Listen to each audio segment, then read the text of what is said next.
저는 335-86번 지사는 성창엽입니다. 우리가 신속추진위원회는 외원회라는 이름으로 저희가 지난 2월 달부터 활동을 시작했고요. 6월 5일 날 조합 임원 해임 총회를 발의해서 지금까지 많은 분들이 투표해 주셨고, 설명은 재개발 추진 절차 및 진행 상황, 조합 운영의 문제점, 조합원들이 자주 하는 질문, 그 다음에 문제점 해결 방안, 저희 신속추진위원회 활동 목표 및 향후 일정 순서로 말씀을 드리겠습니다. 일반적으로 평균 재개발 사업 추진 소요 기간은 8년인데 지자초는 지금 한 18년, 19년째 되어 가고 있죠. 이런 것들이 법적으로 정식적으로 추진이 되었으면 아무 무리 없이 이렇게 진행되었을 텐데 어떤 경우는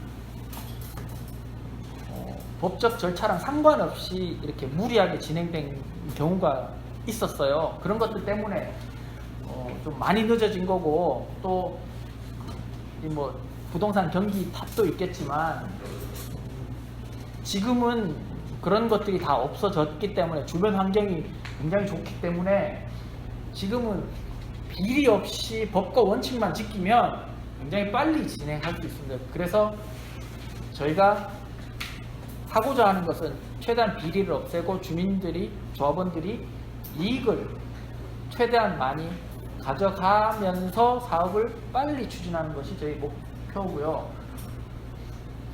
근데 많은 조합원들이 조합이 어떻게 일을 하고 있는지, 지금 사업이 어떻게 돼가고 있는지 잘 모르셔요. 근데 그런 것들에 대해서는 조합에서 관련 서류나 자료를 만들고 난 뒤 15일 이내로 이런 것들을 조합원들한테 꼭 알렸어야 돼요. 근데 조합은 지금까지 이 부분에 대해서 굉장히 소홀히하고, 조합 사업비에 대한 입출금 거래 내역 같은 경우에는 2021년 3월 달까지는 한 번도 인터넷에 자료를 공개한 적이 없었어요. 그래서 저희가 가장 기본적이고 가장 중요한 이런 정보들을 조합원에 알리는 것을 하지 않았다고 해서 경찰에 고소했고요. 그래서 노땡땡, 김땡땡 이 두 분은 경찰에서 혐의가 인정돼서 기소 의견으로 검찰에 송치가 된 상황이고, 6월 1일부로요. 만일에 이게 100만 원 이상 벌금형만 받아도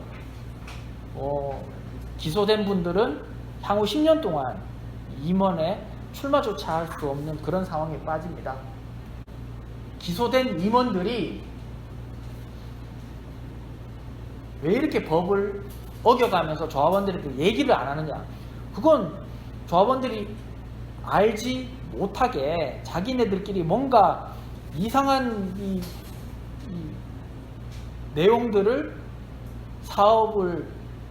이상한 내용들을 중심으로 사업을 추진하고, 또 조합원들에게 손해가 가는 것들이 굉장히 많이 하기 때문에 그런 게 아닌가 지금 추측을 하고 있어요. 그 중에 하나가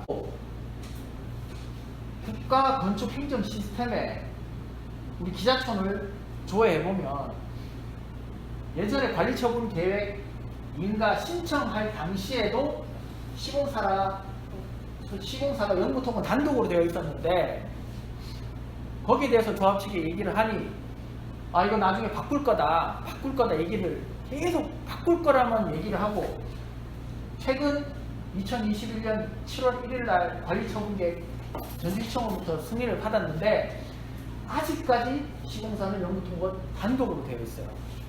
이게 무슨 말이냐? 공식적으로는 아직까지 영무통은 단독이다. 그래서 단독으로 관리처분 계획 인가를 받아 놓은 상태다.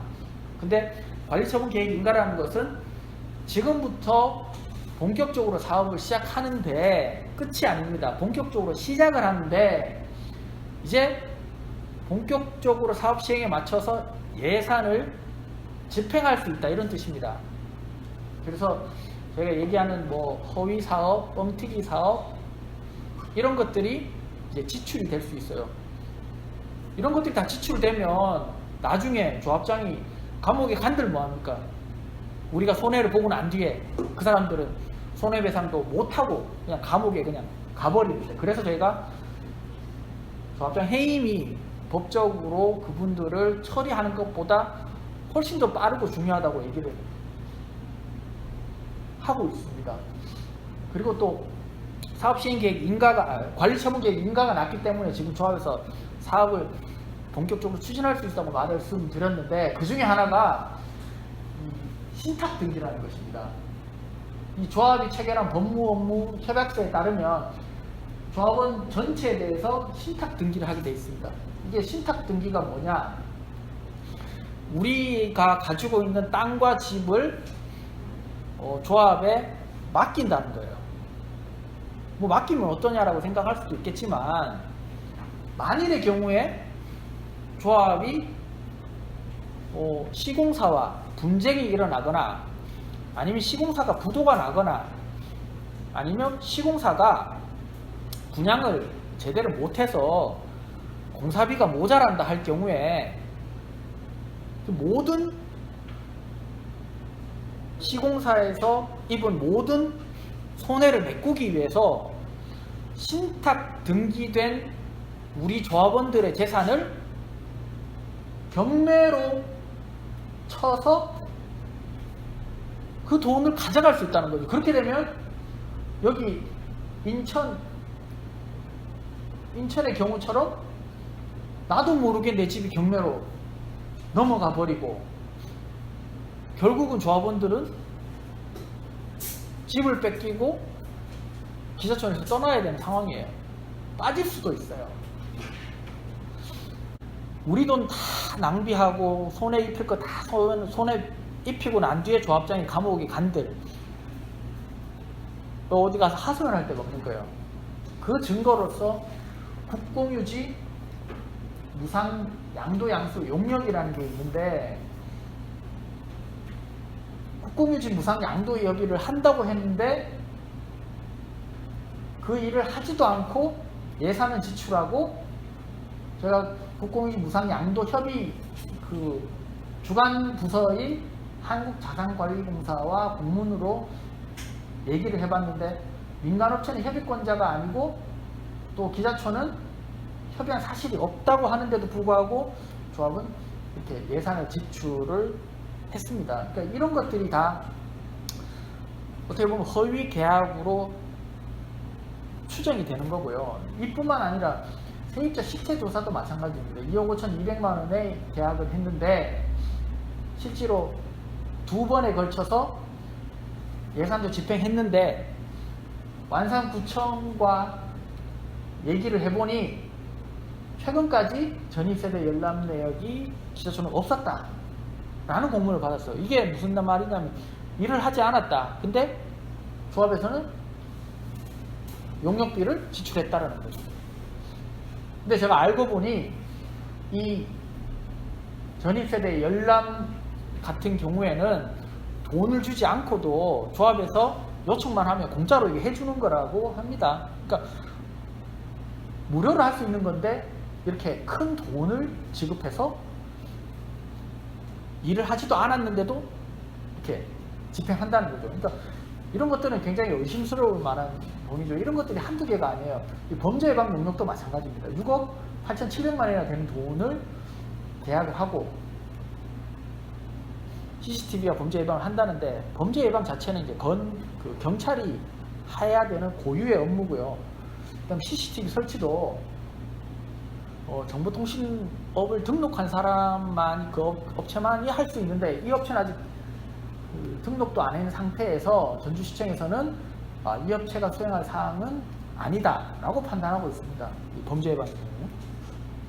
그리고 요즘에 광주 학동구역 참사가 났는 그 재개발 구역에 비리로 많이 이제 언론에서 떠들썩한데 거기에 있는 거와 똑같은 게 또 저희도 있습니다. 이설비라는 건데 사실은 이설비라는 게 뭐 지작물 예를 들면 뭐 상하수도, 가스, 통신시설,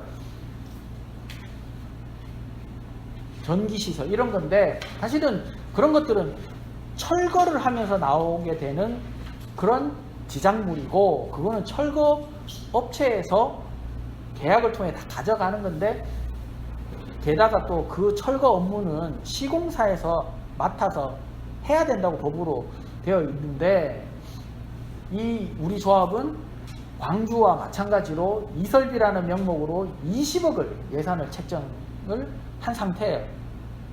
제가 여기 기자촌 담당하고 있는 남전주 지사에 한국전력 남전주 지사에 물어봤어요. 이 이설공사는 실제로 조합에서 돈을 들여서 해야 되냐 했더니만 아니다. 이설공사 같은 경우에는 한전과 계약을 체결한 전문회사만이 할 수 있다. 그리고 일반적으로는 이것은 무료로 해준다 라고 합니다.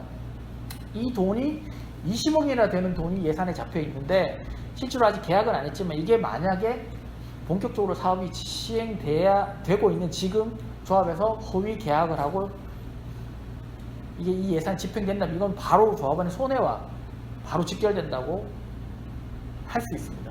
이런 돈들이 저희가 조사해 본 바에 의하면 최소 300억에서 최대 700억까지가 있어요. 그러다 보니 저 같은 경우 이제 감정가가 한 약 1억 원 정도가 나왔는데 제가 이제 45평을 가지고 있어요. 45평을 가지고 있고 감정가 1억 정도가 나왔는데 제가 34평을 분양 신청했어요. 근데 아파트에 들어가려면 1억 5천을 추가로 내야 된다. 만약에 제가 말씀드렸던 300억에서 500억, 700억 정도의 그런 허위 사업비, 뻥튀기 사업비가 없다면 이게 1억 5천이 아니라 그 절반 수준이 되겠죠.